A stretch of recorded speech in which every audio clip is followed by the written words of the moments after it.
This is going to be the last video in my kind of intro series where I'm covering just all the basics you need to know. This is looking at how to get playing the game. So you can jump right in and kind of get playing with this information.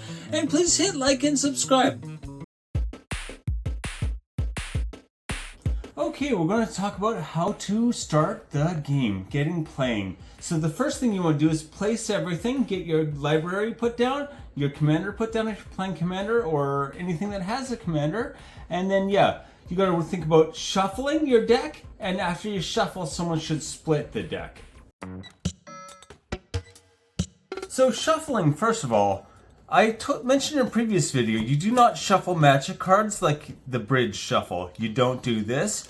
So if you shuffle someone else's cards like that, you might get punched, honestly. So what you want to do is this very light shuffle, and also maybe deal them out into different piles and then shuffle the piles together. So we'd go like this. This is a very good idea if you haven't played the deck in a while, especially.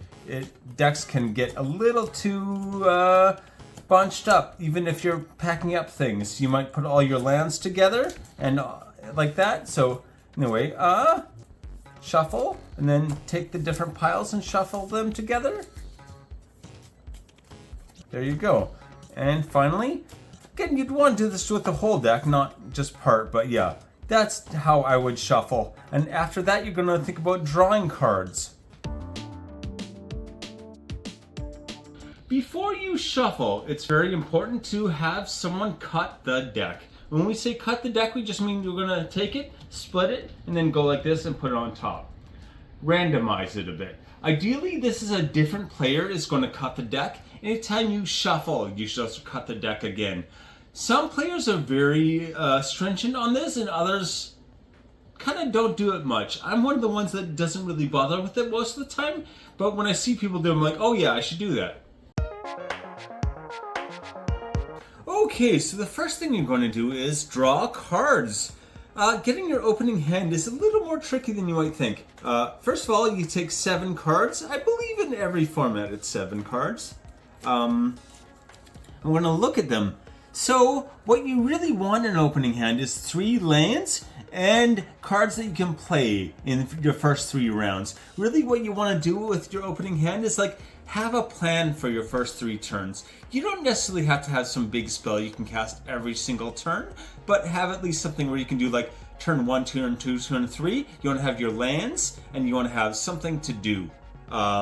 So this would be terrible, because I've got 4 lands, and I've got things that are a 5 cost, a 6 cost, and a 5 cost, so I would not be able to do anything in my first 3 turns, basically, other than play lands.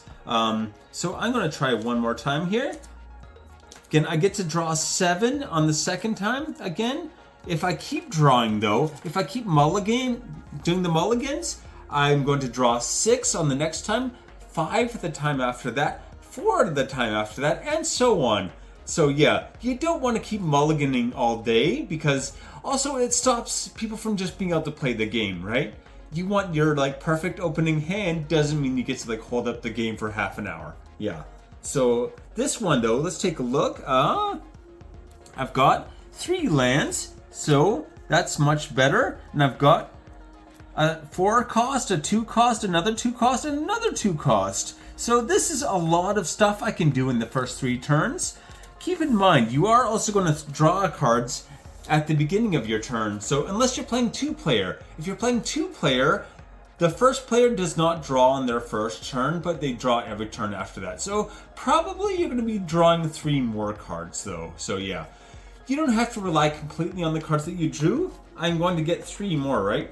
So I might get, say, these, which aren't super helpful in the first 3 turns, except for maybe Gyre Sage. I could maybe get some more mana out of, and then be able to do more kind of ramping and shenanigans.